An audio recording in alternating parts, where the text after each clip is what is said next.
Super star Rajinikanth அவர்கள் KPY பாலாவுக்கு மிகப்பெரிய ஒரு எச்சரிக்கையை வந்து கொடுத்துருக்கிறாரு. அவர் சொல்ற வார்த்தைகளை கேட்கும்போதே அப்படி வந்து இருந்துச்சு. என்னங்கிறத நம்ம இந்த வீடியோவில் வந்து நம்ம டீட்டெயிலாக வந்து பேச போகிறோம். ஸோ கடைசி வரை பாருங்கள், லைக் பண்ணி ஷேர் பண்ணி சப்ஸ்கிரைப் வந்து பண்ணுங்க சேனலுக்கு.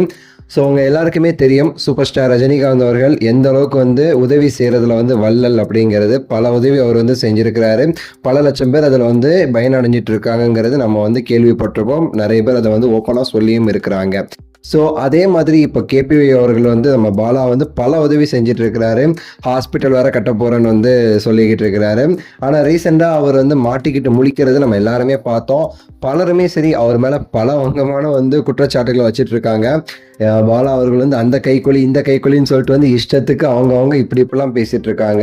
இதில் மெயினாக அவங்க வந்து சொல்கிற ஒரு விஷயம் அப்படின்னு சொல்லி பார்த்தோம்னு வச்சுக்கோங்களேன், இவர் வந்து விளம்பரத்துக்கு பண்ணுறாரு, இவர் வந்து இப்படி பண்ணுறாரு, பிரபலமுக்கு பண்ணுறாரு, அப்படி இப்படின்னு சொல்லிட்டு ஒரு பல குற்றச்சாட்டு. கேபிஒய் பாலா அவர்களுமே சொன்னார், நம்மளுடைய கருத்துமே வந்து ஒரே மாதிரி தான் இருக்குது. பாலா அவர்கள் சொல்கிற மாதிரி அவர் வந்து விளம்பரத்துக்கு பண்ணுறதுனால இன்னும் 4 பேர் உதவி செய்கிறாங்க அப்படின்னா அது நல்லது தான், அதுக்காக தான் அவர் பண்ணுறேன்னு சொல்லி அவர் சொல்கிறாரு. கரெக்டான விஷயம்தான். இந்த விஷயத்தை பற்றி நம்ம பார்க்கும்போது சூப்பர் ஸ்டார் ரஜினிகாந்த் அவர்கள் அவர் அடிக்கடி வந்து பாலா கிட்ட வந்து பேசுறது வந்து வழக்கமாக வச்சிருக்கிறதா வந்து தகவல் வெளியாகி இருக்கு. அவர் செய்கிற உதவிகளை வந்து ரஜினிகாந்த் அவர்கள் வந்து ரெகுலராக பார்த்துட்டு இருக்கிறதாகவும், அப்பப்போ ஃபோன் பண்ணி ரொம்ப நல்லது நீங்கள் இப்பெல்லாம் செஞ்சுட்டு இருக்கீங்க, ரொம்ப சந்தோஷமா இருக்குன்னு சொல்லி சொல்றதாகவும் தகவல். இது வந்து ராகவா லாரன்ஸ் அவர்களும் ரஜினிகாந்தும் சரி கொஞ்சம் நெருக்கமாக இருக்காங்க பார்த்தீங்களா. ஸோ அவங்க 2 பேருமே ரொம்ப அப்பப்போ பேசுறது வழக்கம். நம்ம ராகவா லாரன்ஸ் அவர்களோட சேர்ந்து வந்து ரஜினிகாந்த் நம்ம கேபிஒய் பாலா வந்து நிறைய உதவிகள் செஞ்சிருக்கிறாரு.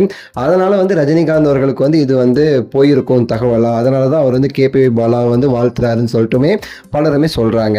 ரீசெண்டாக இந்த சர்ச்சைகள்லாம் வெடிக்கும் போது கூட வந்து கேபிஒய் பாலா அவர்களுக்கு வந்து ரஜினிகாந்த் அவர்கள் சொன்ன ஒரு விஷயமா வந்து சொல்லப்படுறது என்ன அப்படின்னா வந்து, என்ன எப்படி இவங்க என்ன பேசினாலும் நீங்க கண்டுக்காதீங்க, நீங்க உங்க நோக்கத்தில் வந்து போய்கிட்டே இருங்க, இவங்க வந்து உங்களை வந்து கீழே விழ வைக்க தான் பார்ப்பாங்க, நீங்க இன்னும் நிறைய உதவி செய்யுங்க, ஸோ இவங்க சொல்றது நீங்க கேட்டீங்கன்னா நீங்களுமே வழி மாறி போயிடுவீங்க, அது எதையும் காதில் போட்டுக்காதீங்கன்னு சொல்லிட்டு ஒரு எச்சரிக்கையாகவே இதை வந்து சொன்னாராமா ரஜினிகாந்த் அவர்கள்.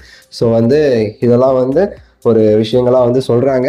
என்னங்கிறத நம்ம பொறுத்திருந்து பார்ப்போம் என்னென்ன நடக்க போகுதுன்னு சொல்லிட்டுலான்ட்டு. உங்களோட கருத்தை சொல்லுங்கள், லைக் பண்ணுங்கள், ஷேர் பண்ணுங்கள், சப்ஸ்கிரைப் பண்ணுங்கள். நன்றி, வணக்கம், மகிழ்ச்சி.